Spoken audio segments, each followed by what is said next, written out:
একটি গভীর বনের মধ্যে টুনি তার বন্ধু পায়রা বাস করত।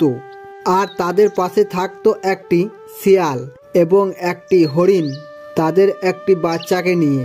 তাদের মধ্যে খুব ভালো বন্ধুত্ব ছিল। তারা দুজনে মিলে ঘুরে ফিরে বেড়াতো, আর তারা যা শিকার করত তারা দুজনের মধ্যে ভাগ করে খেত।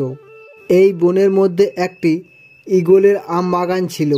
সেই বাগানে টুনি ও তার বন্ধু পায়রা সেখানে কাজ করত। সেখানে কাজ করে তারা যা টাকা পেত সেই টাকা দিয়ে তারা তাদের জীবন সুখে শান্তিতে কাটাতো। একদিন টুনি ও পায়রা কাজে যাচ্ছিল, তখন শিয়াল ও হরিণের সাথে তাদের দেখা হয়। আর তাদের মধ্যে অনেক কথাবার্তা হয়, আর তাদের মধ্যেও অনেক বন্ধুত্ব হয়ে যায়। হঠাৎ একদিন হরিণের বাচ্চাটির খুব জল তেষ্টা পায়, আর সে বনের মধ্যে জলের সন্ধানে যায়। যেতে যেতে সে একটি নদী দেখতে পায়, আর সে ওই নদীর কাছে গিয়ে সে জল খেতে নেমে যায়। আর একটি কুমির তাকে দেখে তাকে খাবার জন্য তার দিকে আসতে থাকে। তখন সেটা টুনি পাখি দেখতে পেয়ে যায়, আর টুনি তাড়াতাড়ি ওই হরিণটিকে ডেকে আনে।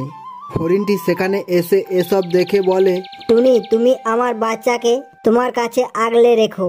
আমি চললাম ওকে বাঁচানোর জন্য। যদি না ফিরে আসি তাই তোমাকে বললাম, বুঝলে বন্ধু? এই বলে সে তার বাচ্চাকে বাঁচানোর জন্য নদীতে ঝাঁপ দেয়, আর কুমিরটি তাকে ধরে নিয়ে চলে যায়।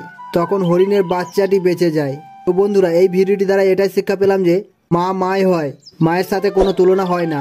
মা তার নিজের বাচ্চাকে বাঁচানোর জন্য নিজের জীবনটা হাসি মুখে দিয়ে দেয়। মায়ের ভালোবাসার কোনো তুলনাই হয় না।